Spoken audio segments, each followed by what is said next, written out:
Chapter number 6 integration exercise 6.1 का आज हम क्वेश्चन नंबर 3 सॉल्व करेंगे। और क्वेश्चन नंबर 3 है कि evaluate the following indefinite integrals. Again indefinite integrals हैं, मींस विदाउट लिमिट्स हैं, और method of substitution he use कर रहे हैं, सेम लाइक क्वेश्चन नंबर 2। लेकिन यहाँ पर हमारे पास गिवन फंक्शंस हैं एक्सपोनेंशियल, ठीक है। ई यूज आपको नजर आएगा इसमें, ये हैं एक्सपोनेंशियल फंक्शंस, ठीक है। और एक्सपोनेंशियल फंक्शंस में आपको इंटीग्रेशन ई ऑफ एक्स जो है डी एक्स वो सेम रहता है, यानी ई ऑफ एक्स, यानी एक्सपोनेंशियल का जो इंटीग्रेट है सेम लाइक डेरिवेटिव सेम रहता है। लेकिन हमें क्योंकि मेथड ऑफ सब्स्टिट्यूशन यूज़ करना है तो यहाँ जो e की पावर होगी हम उसे लेट करेंगे। यानी यहाँ का रूल क्या रहेगा कि हमारे पास जो क्वेश्चन है उसमें आप एक्सपोनेंशियल की पावर को चेक करेंगे। यहाँ वो पावर है 6t, तो हमने u equal to 6t late कर लिया। यानी मेथड हम कौन सा यूज़ कर रहे हैं, सब्स्टिट्यूशन।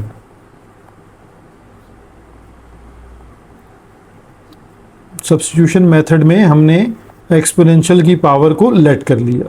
अब हम इसको डिफरेंशिएट करेंगे, differentiate with respect to t।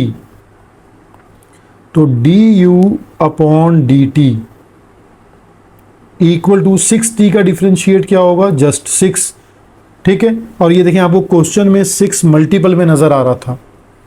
तो अब आप du की वैल्यू को कैसे निकालेंगे, du equal to dt multiply by 6, तो क्या हो जाएगा 6 dt। अच्छा, इसमें एक चीज़ मैं आपको शायद प्रीवियस क्वेश्चन में मैंने नहीं बताई, आप अपने तमाम इंटीग्रेशंस के क्वेश्चन को i वेरिएबल से शो कर सकते हैं, यानी i से रिप्रेजेंट कर सकते हैं। तो i इक्वल टू हमारा क्वेश्चन है e एक्सपोनेंशियल पावर 6t, और अब हम 6 dt एक साथ लिख लेंगे क्योंकि अब हमें पता है कि 6 dt किसके इक्वल है, du के। तो अब हम इसमें सब्स्टिट्यूशन को पुट करते हैं, e as it is, 6t हमने लेट किया है u के इक्वल, तो ये यहाँ u आ गया, और 6 dt जो है वो है du के इक्वल। अब हमारे पास इंटीग्रेशन सिंप्लीफाई फॉर्म में आ गई। अब आपको मैंने बताया है कि इंटीग्रेशन ऑफ eu क्या रहेगा, eu रहेगा same, no change, plus constant of integration. जो u की वैल्यू आपने लेट की थी वो अगेन पुट कर दें, यानी e एज इट इज़, और u हमने लेट किया था 6t प्लस c। ये हमारा पार्ट ए का आंसर है। क्वेश्चन नंबर 3 पार्ट बी है। अगेन आपको एक्सपोनेंशियल में एक पावर नज़र आ रही है, ठीक है। हम उसी को लेट करेंगे, यानी i equal to e raise to power 5x square plus 1 then x dx। ये हम ऐसे अरेंज करके लिख लेते हैं। अब हम लेट कर लेते हैं, ठीक है। तो लेट को ज़रा यहाँ हम साइड पे कर देते हैं कि let u equal to 5x square plus 1। अब हम इसको डिफरेंशिएट करेंगे विद रिस्पेक्ट टू x, तो हमारे पास आ जाएगा du upon dx। Differentiate of 5x square यानी 2 5s are 10x, और 1 का differentiate 0, means du upon dx equal आ गया 10x के। अब हम इसको मल्टीप्लाई कर देते हैं, du 10x dx। अब आप अगर क्वेश्चन को देखें तो क्वेश्चन में जस्ट x dx है, तो इस 10 को यहाँ डिवाइड में भेजना है, तो du अपॉन 10। अगर आप ऐसे अरेंज कर लिया करेंगे तो आपको मल्टीप्लाई एंड डिवाइड नहीं करना पड़ेगा, ठीक है। अब आपको पता है कि जहाँ x dx आ रहा है वहाँ आप रिप्लेस कर देंगे du अपॉन 10। तो by using substitution method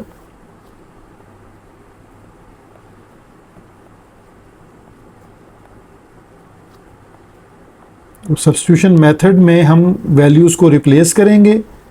i equal to e power को हमने u लेट किया है और x dx से du अपॉन 10 तो ये 1/10 को आप साइन ऑफ इंटीग्रेशन से पहले लिखें, और अब है EU/DU।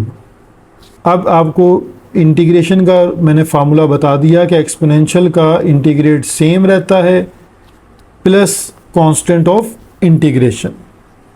अब u की जो वैल्यू आपने लेट की है वो अगेन आप सब्स्टिट्यूट कर दें, e और पावर है 5x² plus 1 plus c।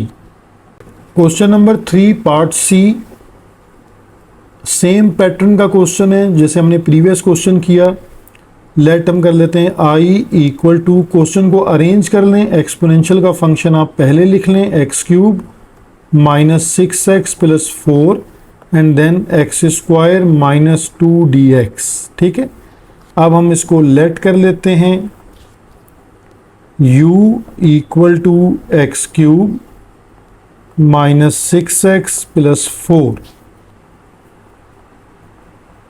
Differentiate with respect to x,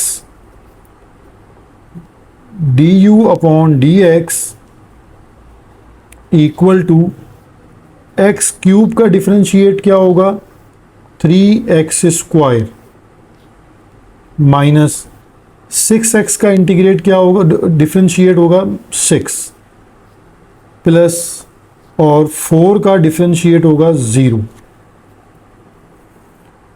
तो du अपॉन dx हमारे पास है 3x² माइनस 6। अब आप इसमें से 3 कॉमन ले सकते हैं। ठीक है, तो du upon dx equal to 2 common ले लें, तो x² माइनस 3 को हमने कॉमन लेना है, तो 3 कॉमन x² माइनस 2। अब आप देखें कि हमें जो है वो x² माइनस 2dx चाहिए, तो 3 को यहाँ डिवाइड में भेज दें और dx को मल्टीप्लाई में शिफ्ट कर दें। तो du upon 3 equal to x² minus 2dx। अब आपकी सब्स्टिट्यूशन कंप्लीट है।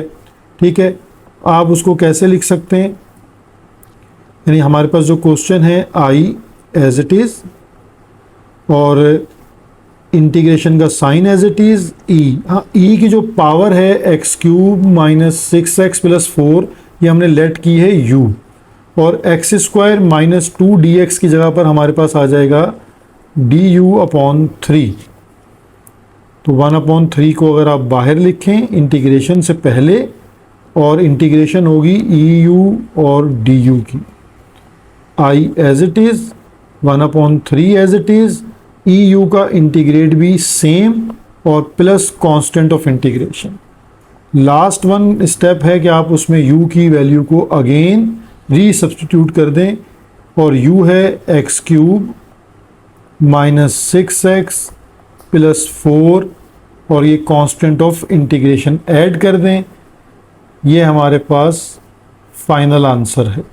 क्वेश्चन नंबर 3 पार्ट डी है, एक्सपोनेंशियल का केस है लेकिन अब e यूज़ नहीं हो रहा और उसकी जगह 8 एक नंबर यूज़ हो रहा है। ठीक है, लेकिन हम इसको ट्रीट लाइक करेंगे as it is exponential function. तो हम इसको पहले स्टार्ट करते हैं, फिर मैं आपको इसका फार्मूला बताऊंगा। क्वेश्चन में हमारे पास अरेंजमेंट बिल्कुल ठीक है, हम इसको जस्ट लेट करेंगे, यानी पहले हम इसको i की शेप में लिख लेते हैं कि i equal to given integration 8 7 minus 3x² power minus 6x into dx। तो अगर हम लेट कर लें कि u equal to 7 minus 3x² है, then du upon dx differentiate with respect to x।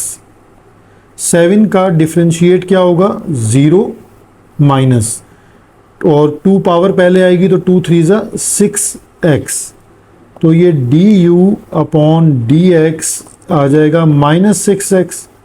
dx को अगर आप शिफ्ट कर दें, मल्टीप्लाई कर दें, तो माइनस 6x dx। ठीक है, तो ये अब आपको नज़र आएगा कंप्लीट के माइनस 6x dx गिवन है, आपके पास क्वेश्चन में मौजूद है, जस्ट अब आपने रिप्लेस करना है। ठीक है, तो आफ्टर सब्स्टिट्यूशन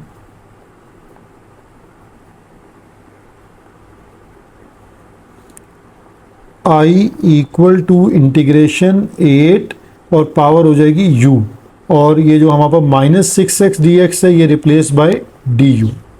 अब यहाँ आपको एक फार्मूला समझना है, और वो फार्मूला क्या है कि अगर इंटीग्रेशन आपके पास ऐसे हो, a कोई भी नंबर हो सकता है और उसकी पावर अगर n है, ठीक है, और हम उसको dx से इंटीग्रेट करते हैं, तो एक दफ़ा तो क्योंकि ये एक्सपोनेंशियल केस है तो एक्सपोनेंशियल में इंटीग्रेट और डिफरेंशिएट बोथ सेम रहते हैं।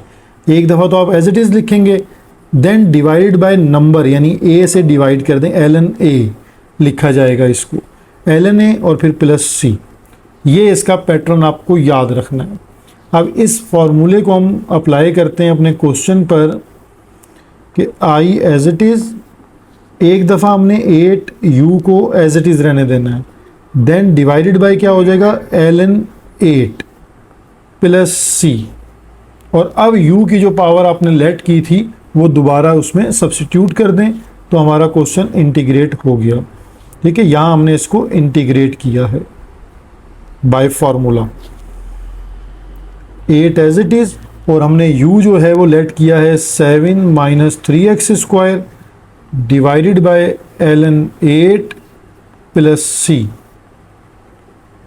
ये हमारे पास इस पार्ट का आंसर हो गया।